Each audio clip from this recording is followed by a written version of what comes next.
This is Rock the World with Kay and Michelle, and we're here for questions. If you have questions, you want topics to cover, by all means, submit them, and we'll roll them out and do them in another podcast. So let's get started. And it's okay. What have you been up to since I've seen you? I'm good. Had a relaxing holiday. I horseback rode on the beach again this Christmas, jet skied for the first time, and hung out with family. What about you? Yeah, I horseback rode on the beach in Mexico, Australia, and South Africa. Huh?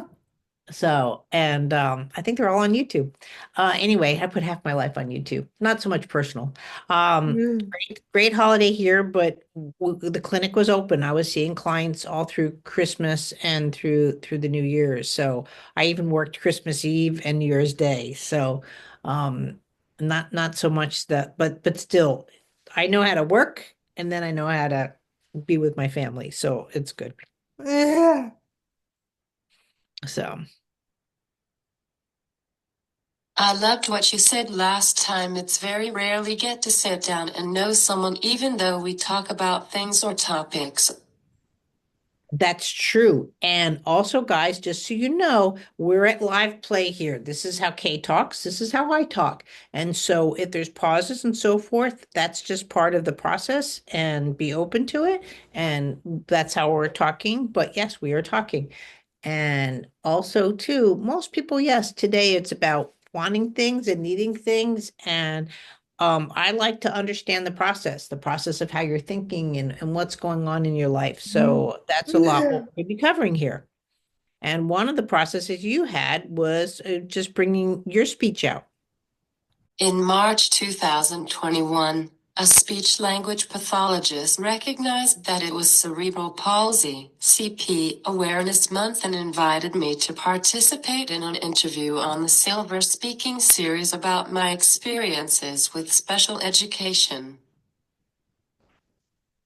Right, getting into your podcast and starting to do interviews. Actually, it was you who came to me and said, we can we do something? And then we did a second one. So this is our third. In March 2022, I had scheduled a podcast with you for the inside scoop of living with cerebral palsy, but unfortunately, I had to cancel. I decided to reach out again to invite you to appear on my second show, Kindly Neurodivergent with Kay. We are creating this podcast to continue the real and rich conversations. Absolutely. It's really important, I think, for parents and professionals see toddlers, infants, children, right? But they don't see the growth and introspective of people going into adults. And I think this is pretty cool how we're just talking about it because my son is also about to graduate from college. So this is a topic that's important for me as well as for you because you're in college. Yeah. I am the founder host of Kindly Neurodivergent with Kay. I am the office manager at Silver Speech, in addition to a co-host of the Inside Scoop of Living with Cerebral Palsy. I am a co-author of Living with Cerebral Palsy, led by Kyle Scott. I am a member of the State Student Disability Council as a student of State Community College. I am the communication assistant and a dedicated member of many committees for my therapeutic horseback riding program. As you see, I am a happy, motivated, and active, vibrant female with cerebral palsy and epilepsy who defied the odds.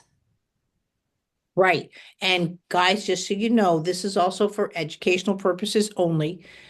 We are not the end all experts, and you have to do what's necessary for you and your family. We're just giving you just another point of view, or maybe somebody that you can listen to and talk to and get that aha from.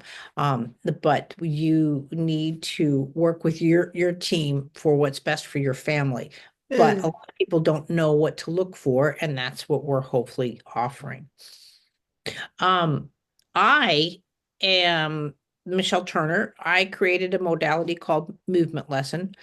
My son got vaccinated at 13 months and got the disease instead of the antibody. So Haemophilus influenza went to the behind his eyes into the base of his brain. All this was infected. And he lost all of his abilities, speech, walking, talking, and all of that. And they did not find the infection for 3 years. So when he was diagnosed with mental retardation, which back then was a diagnosis, don't get upset with me, it's now cognitive impairment. But 20 years ago, my son had an MR diagnosis. And at that point, its goal was to say, Mom, help, open, please. He'd gone to Foundation for Blind. But I finally just said, y'all need to leave. I'm going to get my son back. Because to me, Yeah. yeah, my son was walking and talking. And so I had that visualization. I had all of that. And I didn't understand. For the life of me, I didn't understand that one day you could do it, one day you couldn't. That concept of reality was just not in my thinking. And surgeries and doctors and autoimmune failure and all of this. I mean, we've had infections, we've done it all, sepsis, but I found movement lesson through my need to help my child, and now I help, everybody around the world. I have the largest library of working with the human body online through YouTube, my academy, my courses, and Facebook Lives. I'm the only professional that I know of that reviews people for movement. Yeah. Mhm. There's a lot of great groups on social media, but they're all run by people just in with people. I don't know of any group, and I'm very adamant about that because I didn't have this. I didn't have Google. I didn't have Facebook. You know what I No. mean? Because my son was born in '03, and it's great what social media can offer, but I didn't have it. So I feel it's very important to offer parents some form of guidance. 1998. Oh. Yeah, 1998 you were born. My son Graham was born in 2003. But let's get back to, so we're going to be discussing colleges today. When did you start your college search? And, how did you go with that? We started the search earlier. My mother called the disability services of community colleges, attempting to ask questions and advocate for me. Her contacts didn't always understand our situation. One questioned my mother for calling early on my behalf. Did you start the college search on time? Uh, we did start the college search on time, but I didn't know, I didn't even think to start early, but he has an older brother. So we were both boys were at ASU 2 years apart. So I already had that ball rolling. For him, we did ACTs and SATs, but I don't think you did that. I chose not to take the ACT or SAT, so I had to take a placement test. Did Right. you want to go away to college? Um, he did for one reason. I did not know this. Yale University has a private society called Skull and Bones, and a lot of our presidents are from Skull and Bones. Mm. So Graham somehow, for a long time, wanted to be president. I don't know if he still does. So he wanted to go to Yale to be in Skull and Bones. But the good news is he just got into Phi Beta Kappa, which is actually the oldest secret society for liberal arts. You have to have a very high GPA, and it allows you, if you have this key on, like we're doing, you can talk about whatever you want with no recourse, like meaning you can't say my way, or we're allowed to talk openly. And so he's in Phi Beta Kappa. So I did tease him that Yeah. secret society. So Mm. what about you? Did you want to go away to college? No. Yeah. Graham, like you, needs assistance. Graham has no immune system, so I have to IV him. It sounds scarier than it is, but I have to IV him once a week with immunal drugs. It's called IVIG. So he can't actually go away from me because I'm his administrator. Now I'm hoping, now that he's an adult, how do we make this so if he does, let's say, wants to go work in some place in other than stay in Phoenix, that I can manage his medications, but right now I manage his meds.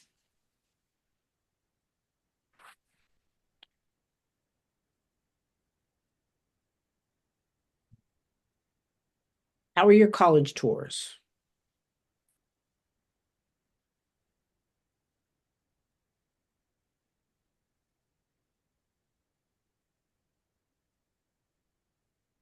Will he always need that? Yes, Graham is autoimmune failure. Specifically, he has polysaccharide AB deficient. He has no fight for bacteria. So he literally could die from an infected finger. Um, he can get viruses, no problem, and fungal, no problem, but bacteria he can't fight on his own. So he gets that weekly.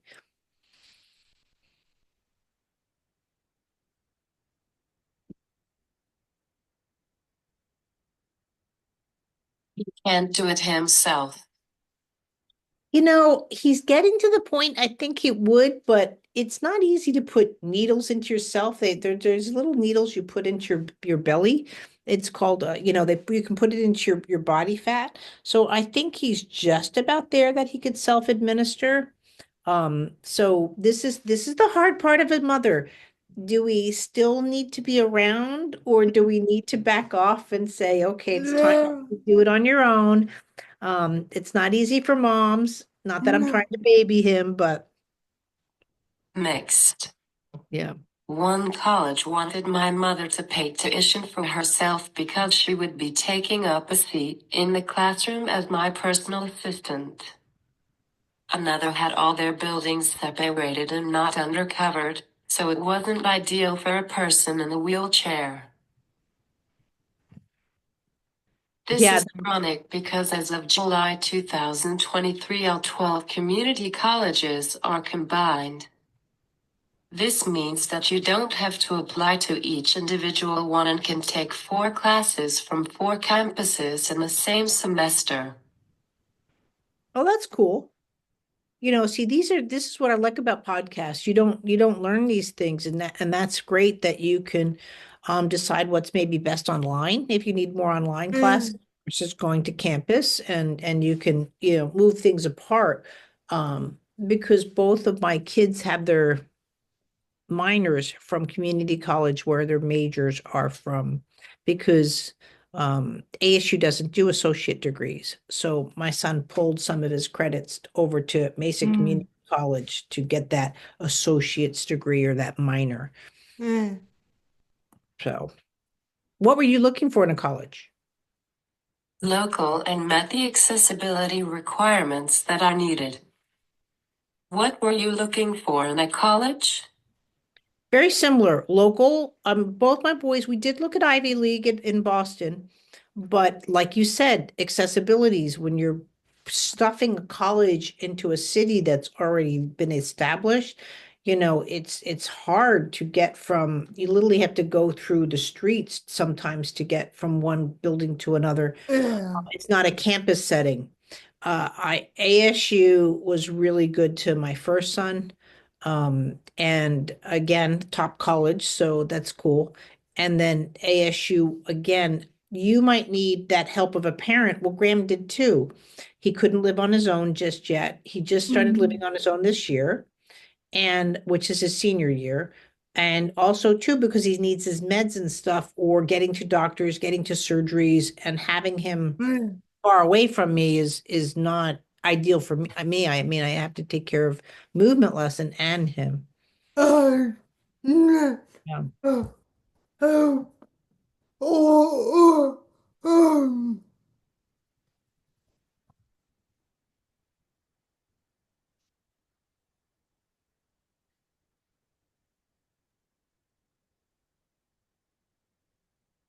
24/7.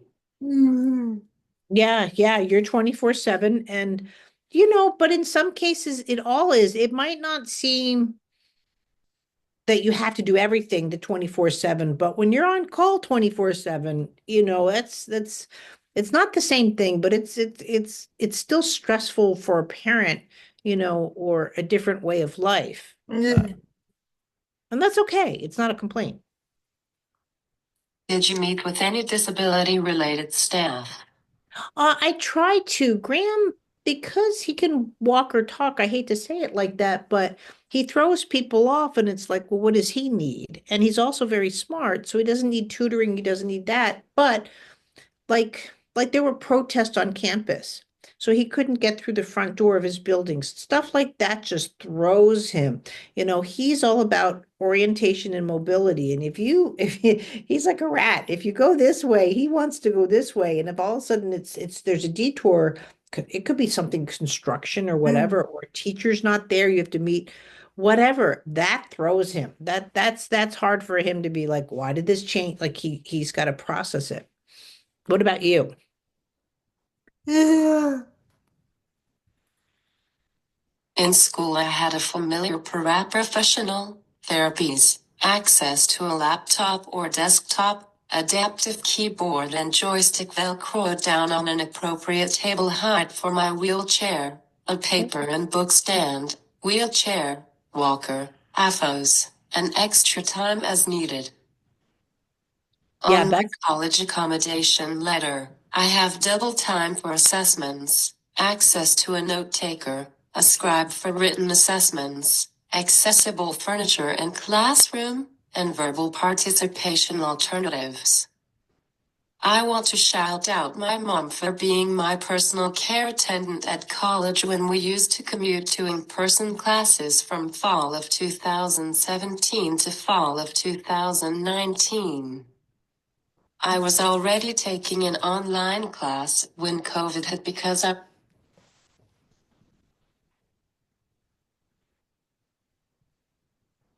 um when you're working on all of that, I think people have to realize this is partly what IEPs are about in school. And even though there might not be an IEP per se in college, those kind of accommodations have to be looked at, not only for your function, but functionality of how to navigate. And the biggest thing that's hard for people to understand is the time placement. When you're taking an examination, due to your maybe motor skills or for whatever, you need extra time in most cases to process and to handle the situation versus, you're not the type of person that says, oh, pop quiz.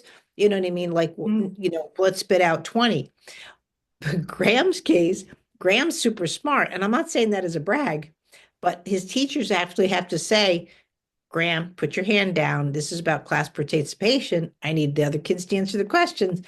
And because he just sits there and puts his arms up, because if he says you have to answer the question, he's going to answer the question. He doesn't understand how to let you go first. what helps him navigate?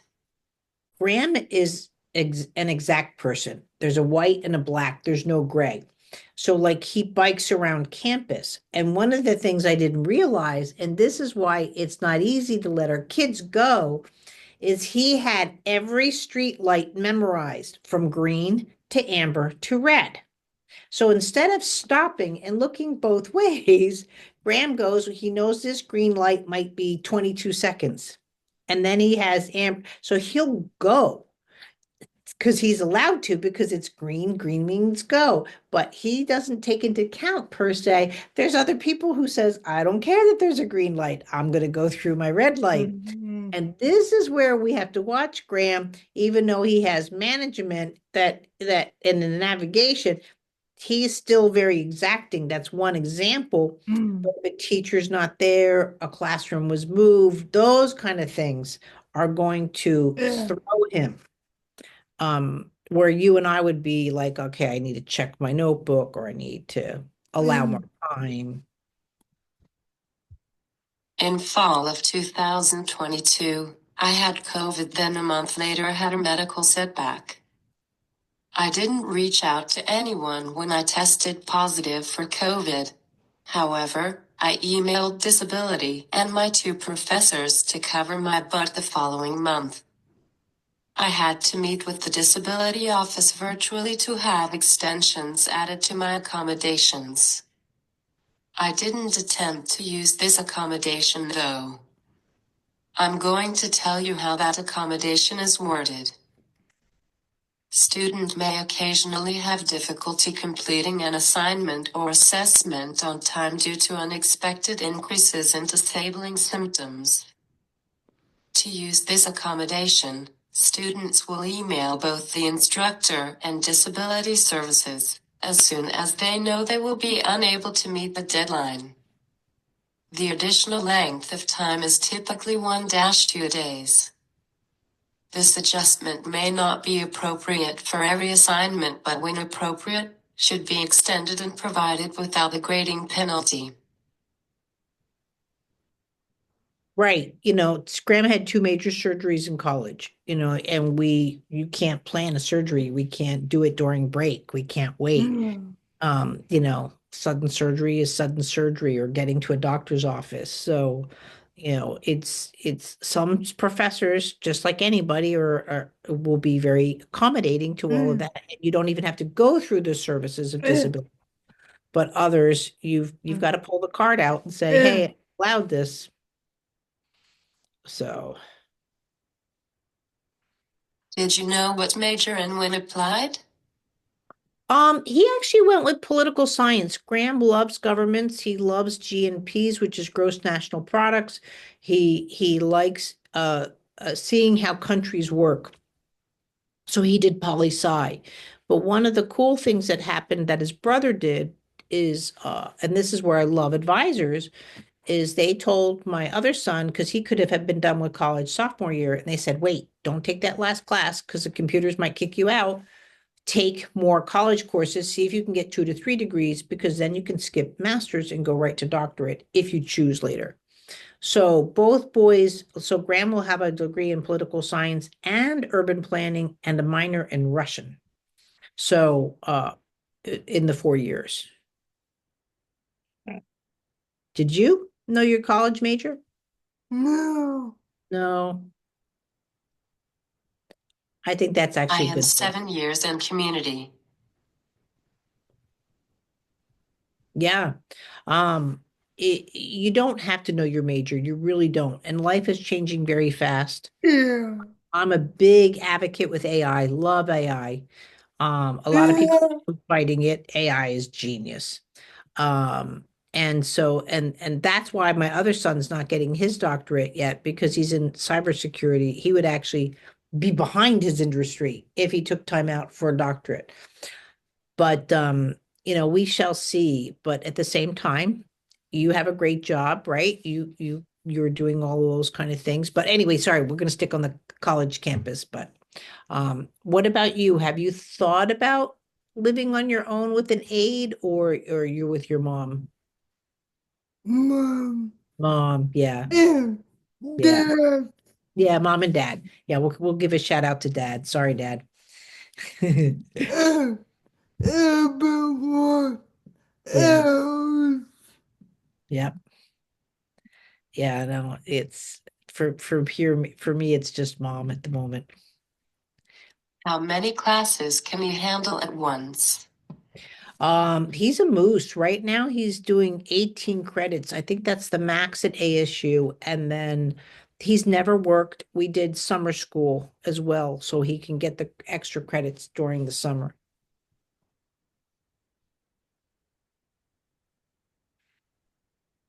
I attended one in-person course with my mother for 3 years. In addition to all my regular supplies, we had to pack all my special equipment, and don't underestimate the hassle of inclement weather. I have been taking a combination of asynchronous and synchronous online classes since. These options allow me to access the curriculum more conveniently, in the comfort of my home, while my mother does what she needs to, checking on me periodically. Yeah, that's I smart. take no more than 2 courses each semester. It takes me longer to write an assignment as I have to figure out what I want to say and how I want to say it. My words per minute are labored due to my fine motor skills. I also fatigue quickly and need breaks.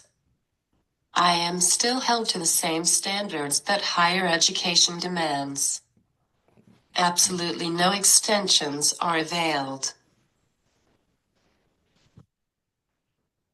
That's true.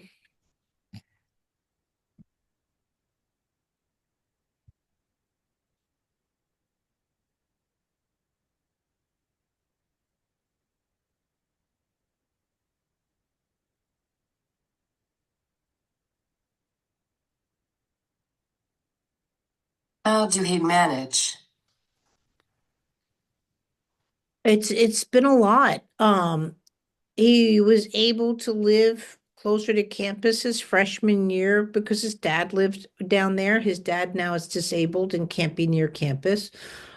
So his third year, he literally had to take the bus to and from downtown campus, and then either I had to pick him up or Uber. Uber's been great. Graham does not drive.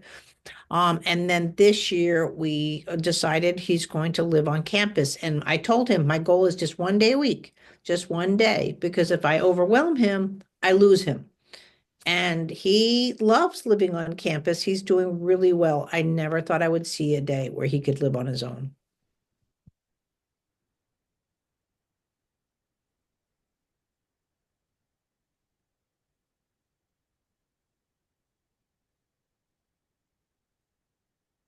Does he have to take breaks from homework?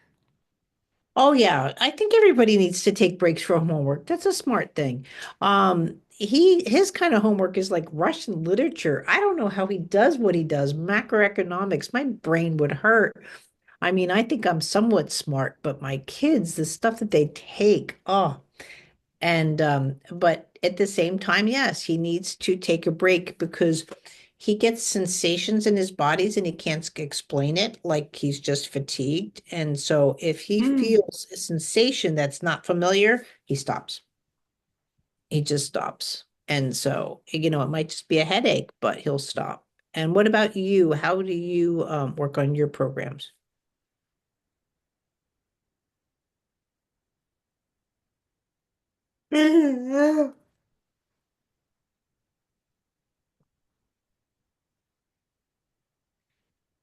I take no more than 2 courses each semester. It takes me longer to write an assignment as I have to figure out what I want to say and how I want to say it. My words per minute are labored due to my fine motor skills. I also fatigue quickly and need breaks. I am still held to the same standards that higher education demands. Absolutely no extensions are availed. No, they're not. They're not at all. Um, did you go to college right after graduation from high school? Yeah. I also attended the transition program through our district 3 days a week. I was an administrative assistant and elementary math fact tutor for 4 years. As an administrative assistant, I supported the efficient operation of various offices at my high school. This included composing professional emails, making copies, keeping record of documentation, and creating a variety of material for events. In collaboration with the elementary math coaches, a tutoring program evolved, helping students reach their full potential by supplementing the instruction received in class. I worked with individual students one-on-one and recorded their progress. I had an office in the high school library, acclimating me to the real-life work world. I also was a co-presenter at my town's Board of Education meeting, bringing awareness about this fantastic program. I got a standing ovation for my contributions. The pandemic interrupted my final months in the district I loved. I was devastated that I could not have a proper farewell to everyone I worked with throughout the years, including but not limited to the nurses, therapists, paraprofessionals, my bosses and students. Yeah, it's really amazing too, and you have such vast work experience. right? Which my son has never worked, right? So he's getting ready to graduate Was his college. first semester right after graduation? It was right after graduation. He went, if you give someone like that a break, it's very hard to get them back. And that's for everybody, I should say.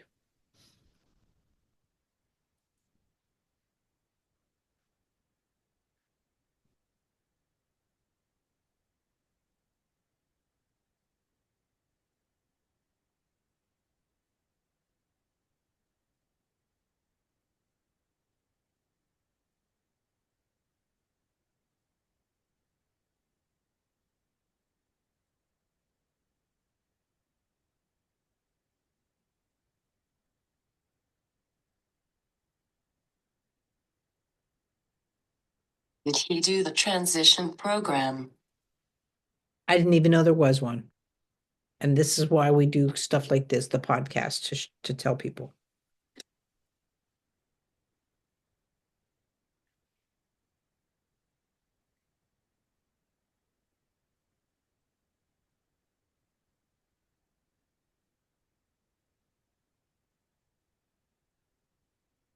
Law under special education.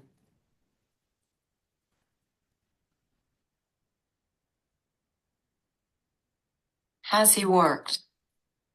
No, he's never worked. And the one thing too, which people will realize in every state and country, no state is a menu state. They don't say, this is what's available for your child. If you hear about it from something like great, like this podcast, you can say, oh, is there a transitioning program available? Oh, yes, there is. And then they tell you about it. But if you don't know to ask, someone's not going to volunteer it. This is the biggest frustration that parents really have to realize to advocate for their kids. Once they know about it. So that's why I tell people I'm the queen of services, and I still don't know about many things. But with Graham, and now I just totally lost what I was about to say with him and so forth. But even right now, I'm looking for vocational help for him to get him ready to work. I they won't accept they won't accept his diagnosis. It's too old. I'm like, he's in state long-term care. Nope, we don't care. We need a new diagnosis, which I just got. I have to have all his court papers all signed and documented because I gave him the court papers, but they weren't signed. And I'm like, guys, I'm not making this up that he's disabled. Can we just get him vocational help? Our vocational rehabilitation wanted me to do an at least 60-hour evaluation at an unfamiliar workplace with two unfamiliar people as my personal care assistant and job coach. The PC wouldn't be there at all times, so if I had to use the bathroom, I wouldn't be able to unless the PCA was present. They also wouldn't necessarily know sign language, which isn't fair. Our town doesn't have public transportation like the bigger towns, so my mom would have to drive me about 15 minutes to get on a bus. We tried to get it set up a few times but didn't work out. Everything I mentioned so far is my version of work. Right, absolutely. And this is just things that now I have to work on with my son. Every day is a new adventure, I should say. I like to say adventure versus a problem. And also, our town offers bride services within the town. So, so if you want to go to Phoenix, you can't go to Phoenix. So you can't, you can stay in Peoria, or you can get to the Glendale bus and stay in Glendale, or you can get to the Phoenix and stay in Phoenix, but they don't go over the borders. Exactly. Yeah. So it's the ride share program, as they like to call it, is not as convenient as you think it might be. So, and just like extensions in college, I wouldn't think an employee would be too open if the ride share is late or if there's, problems with transportation, even though you're doing everything and above to get there.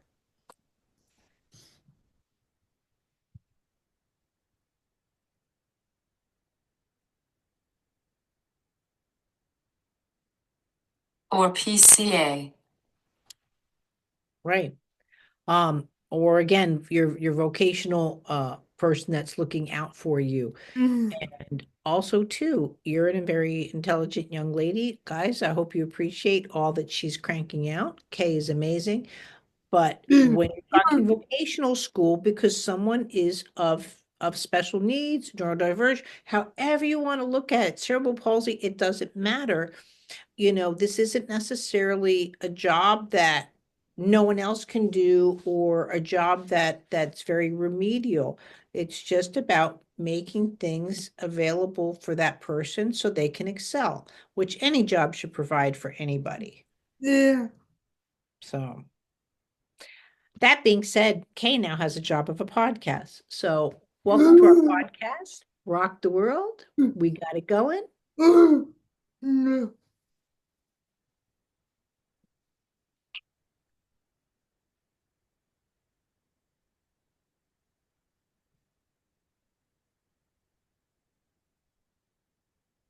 Three podcasts. Right, 3 podcasts, correct. But we're officially making it Rock the World, and we're open to your questions. And we'll see you again. We're going to be setting this up on your Apple Music and Spotify. I'm going to have that done by this week.